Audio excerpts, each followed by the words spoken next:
नमस्कार मित्रांनो, मी तुमची दुर्वा. मी गाणं सादर करते. आई तुला शोधत होते तर या लोकांसाठी त्यांच्या जवळ नाही.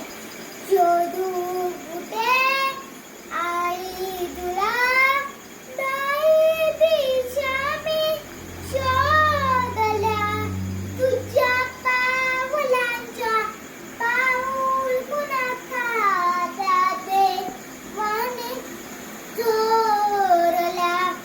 शोधू कुठे आई तुला, नाही दिशा मी शोधल्या, तुझ्या पावलांच्या पाऊल पुन्हा खात्याते वाने चोरल्या. तुझ्या पोटी जन्मलो मी, हे भाग्य माझे आई. विठू माऊली तू माझी, तूच माझा साई. अनाथ करुणी तू मला